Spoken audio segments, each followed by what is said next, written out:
So tonight I'm going to talk about two words. We're getting into legal and lawful and the definition of words and what they actually mean. And you have two sides of the coin where they mean on both sides of the coin. So the two words I'm going to be talking about is trespass and property. Because a lot of people don't really comprehend what both of them mean on the lawful side. So a lot of times when we hear the word trespass, we think of trespassing. And we see signs everywhere for trespassing, but not for trespass. And it's kind of funny because when you listen to the Lord's Prayer, which we all went to school, and we heard the Lord's Prayer, it was, please forgive those that trespass against me.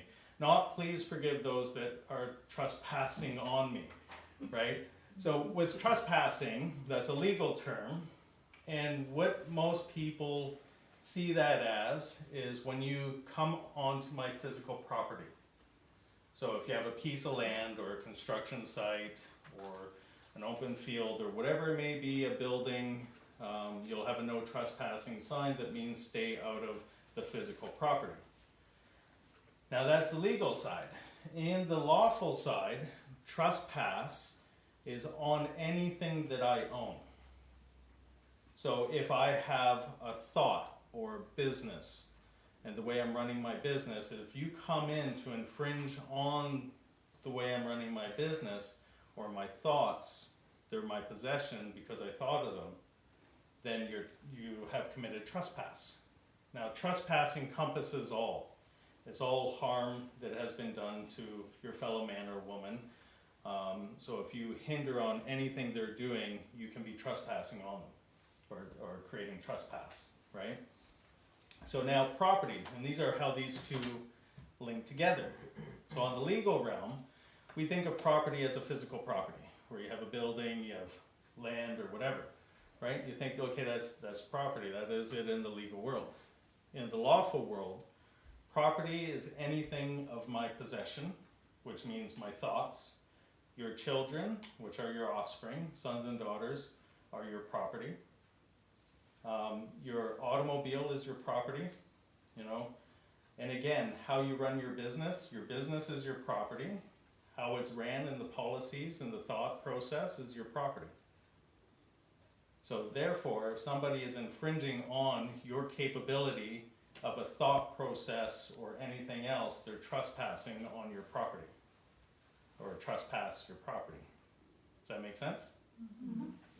So it's pretty neat because it's an entanglement of thought.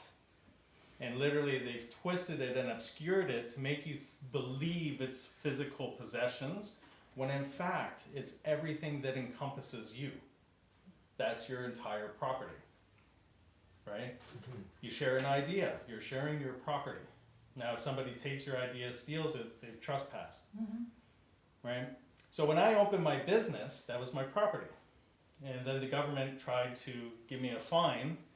Now they're in trespass because they're trying to harm me financially for operating a business. Yeah, operating my property in the capacity that belongs to me.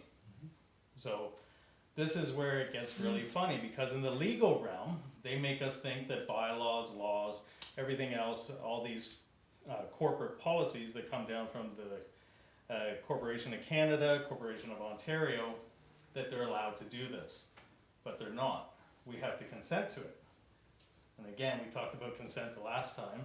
So provided we consent, they'll continue to do it. But once we start to learn what these words are and stand on them, then they have a hard time pushing us around, right? So those are two very, very important words, property and trespass. So I'm just going to leave you on that, and I'm going to hand the floor